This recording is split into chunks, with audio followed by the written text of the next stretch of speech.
Hi, and welcome to another edition of Success Leaves Clues. This is a quarterly contribution to Personal Fitness Professional.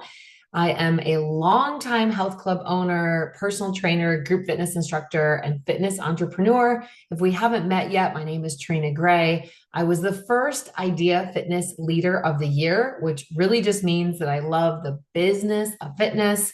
I love creative ways to get more people in our community working out, exercising, living healthy. I love leading teams. I love opening and running businesses in the fitness industry. I have a lot of time in the trenches. I've taught more than 5,000 workouts and have led a team of more than 30 professionals at Bay Athletic Club in Alpena, Michigan, where we have so many members of our community involved in exercise off the sidelines and into life. So, with that, each quarter, I bring to you two business tips and then a personal growth tip. So, if you like today's episode, please go back and watch the earlier episodes. They're all pretty short and sweet. They all follow the same format of two business tips and one personal growth tip. There is also a short article that goes along with this video that just recaps the key points. I spend a little more time in the video unpacking those points and giving you detailed examples of what I mean. So business tip number one sounds so basic, but a lot of times our success is found in the basics, things that we like to skip over, things we like to shortcut. So tip number one is enroll more clients or members, depending on what you call them and what your business model is. Enroll more people by more personal invites. More personal invites. Now, let me give you an example of what I mean by this and what it might look like in your business. Now, I own a full-scale health club. We run group fitness classes. People come on their own to work out. We have personal training. We have boot camps. We have all kinds of ways to participate at my club. So we're always looking for people to join or rejoin or come back, whether it's just joining as a regular member or joining in our fitness classes or joining as a paid boot camper. It's kind of an upgrade in our facility. We're always looking for ways to bring people in the fold, bring people back, get new people to join us, right? I bet you are too. You always want to have your doors open, always want to have a flow of traffic coming inside, always want to have that faucet turned on in your business where you've got new energy, new blood, new people coming in. Now, there's so many ways to do that. Obviously, you have email lists, you have social media, you have lots of ways to promote your business and to invite people to work with you. I think showing social proof, showing success stories, testimonials, people need to see people like them in your facility. Of course, this is all kind of building good brand recognition. But at the end of the day, a lot of people need a personal invite. Hey, I know you know what we do here. You've been seeing us on social, or you have friends that join the facility. I would love you to come do this class. I'd love you to come sign up for this camp. People need a personal invite, not just the generic. I often think of the generic, us sharing success stories about our members, us showing inside of our classes and camps, as brand building, trust building, letting people kind of see you and see what you're all about. But they need an invite. Often they need it to be, you come here now. You come here Friday. I'd love you to start tomorrow. The very specific invite. So one way we have been trying to creatively do personal invites, and you might think it's tedious. I think it's worthwhile. I was just thinking of a new way to reach out to people. And so I went through our photo album in our club's private Facebook group. So we have a private community. I'm sure you do too, where your members can gather and connect, or maybe it's your public Facebook or your public Instagram, whatever it is.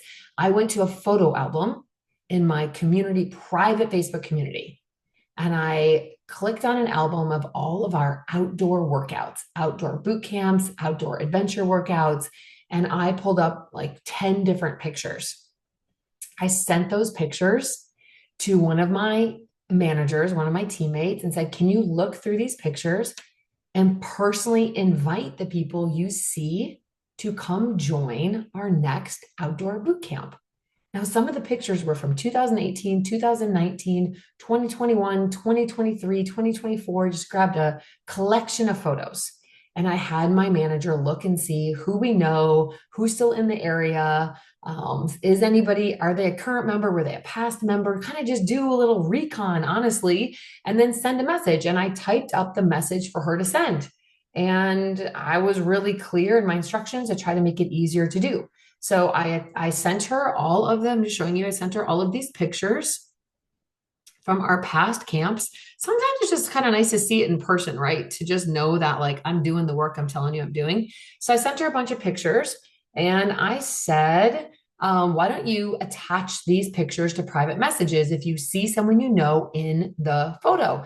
So one woman who's in the photo, her name is Shanna. So it was, hey, Shanna, I'm finalizing our roster for our outdoor boot camp today. I came across this picture. How fun. I know you enjoy this style of workout. Would you like to join us? We start tonight at 6:30 p.m. So just wrote up a simple message, sent it to my manager and said, can you help with some final invites? Now, I think we're going to pick up 5 more members to this boot camp. That is a significant bump in revenue, a significant bump in energy at the boot camp. We average usually around 15-ish people in our outdoor boot camps. Now, yours might be different. Maybe it's 5, maybe it's 20, maybe it's 50, right? We have a large membership base, and a lot of people like to work out on their own, go to group fitness classes. Those are included in their membership.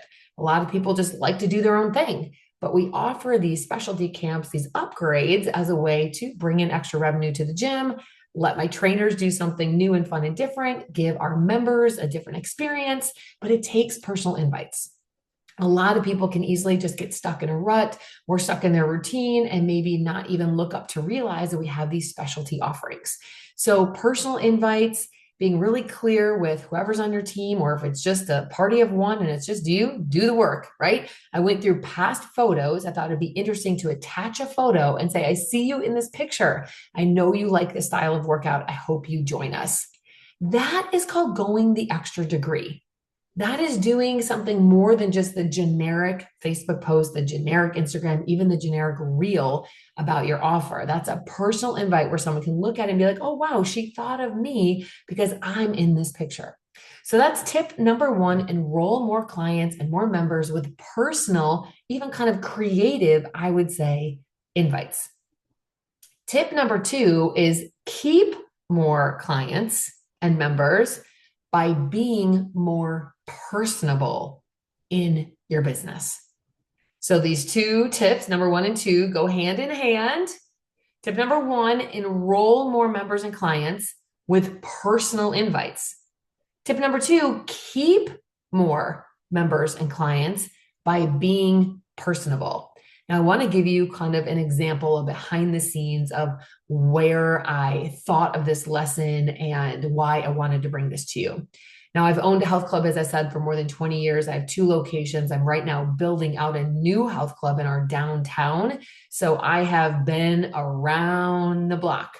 I've also traveled a ton, and I love anytime I travel, I'm coming to a club near you, right? I will get a day pass online. I'll show up at the door. I'll do whatever I need to do. I want to check out other facilities. One, I just like working out when I travel, but also I like getting ideas for my own club. I like seeing what's working. I like seeing what's not working.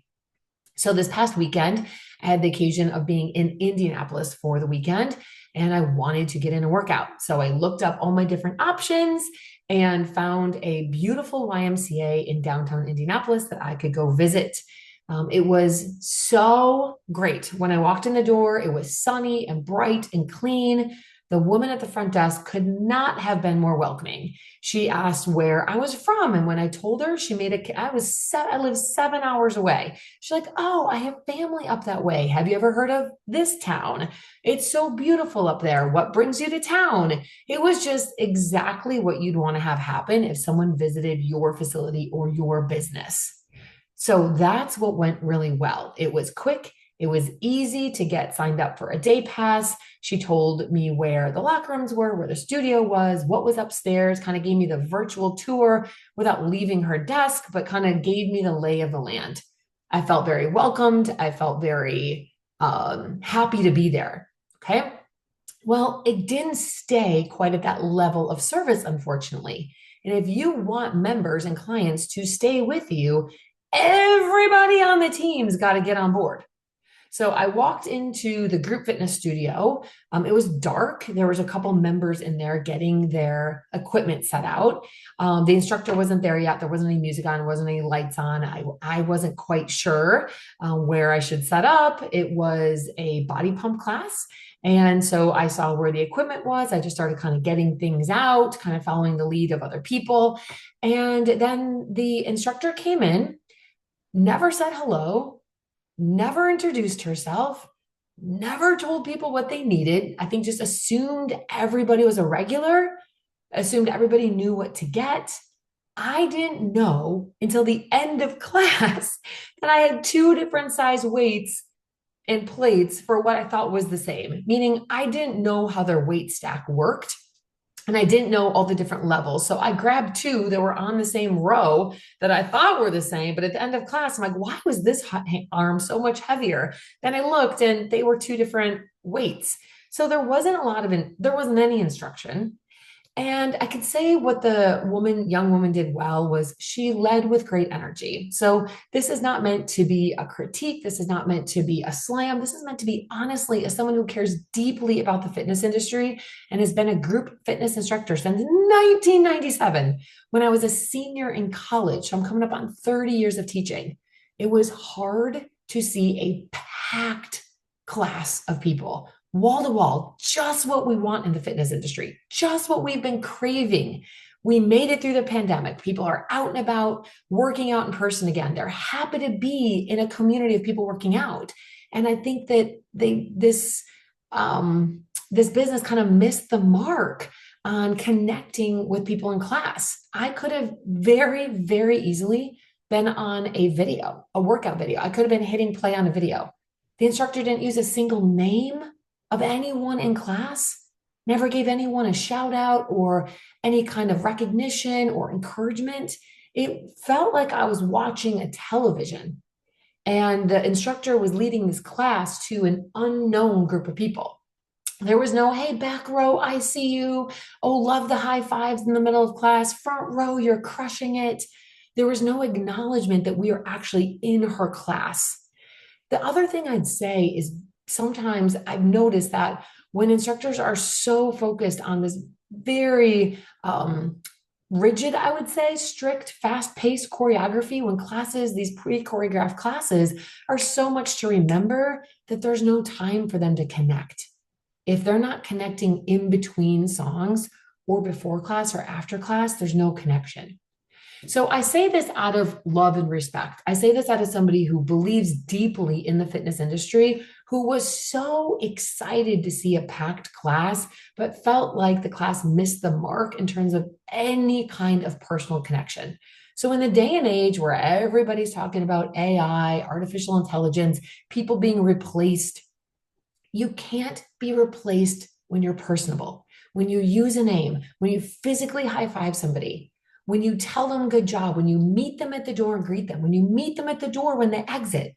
When class ended, this instructor turned to her one friend in class, who I'm assuming was her friend in class, and they just started chatting it up together, walked to the music closet together, gathered up their stuff, and never looked up and said, have a great weekend. It was so fun to have you.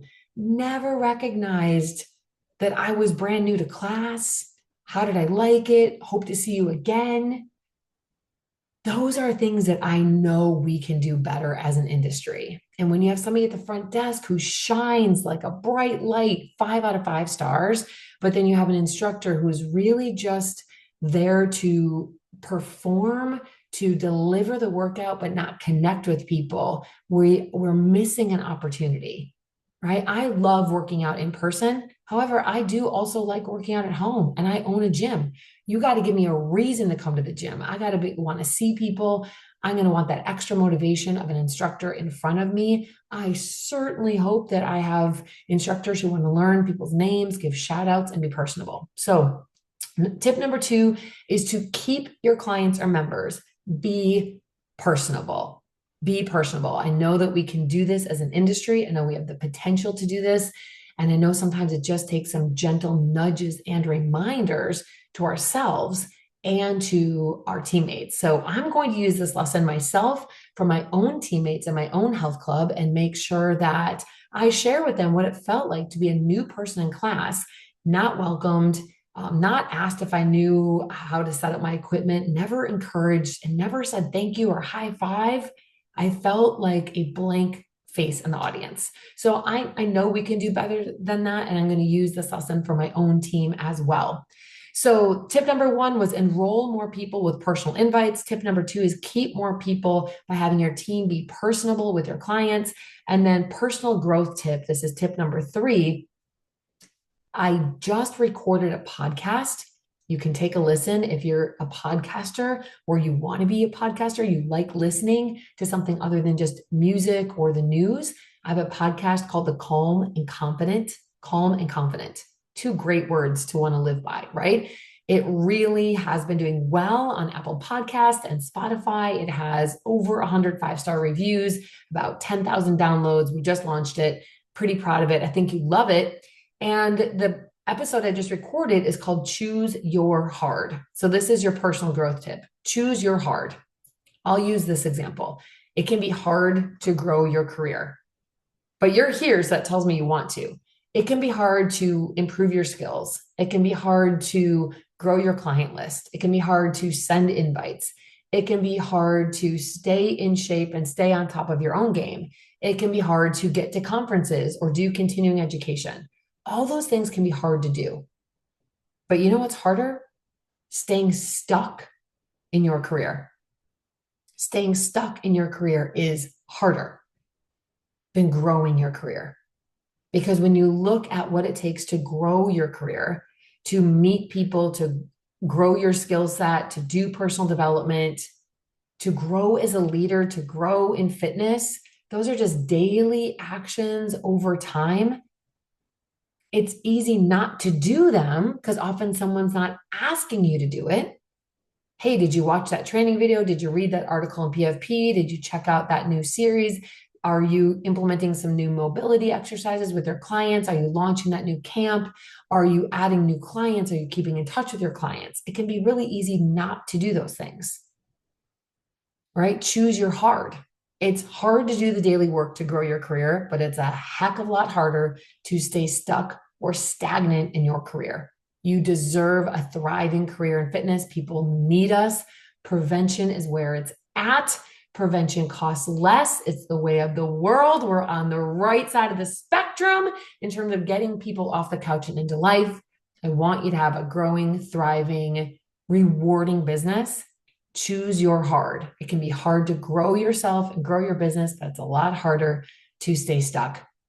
For a deeper level of that conversation, check out Calm and Confident, episode number 21, called Choose Your Hard. Thank you so much for being here. If you want to reach out to me, you can email me at trina@bayathleticlub.com or my social. You can find me on Instagram at Trina Gray. All of that information is here in the show notes and in the article. Thank you for being in this industry with me. I consider us peers and friends, and I love the opportunity to mentor and share some lessons. Have a wonderful day.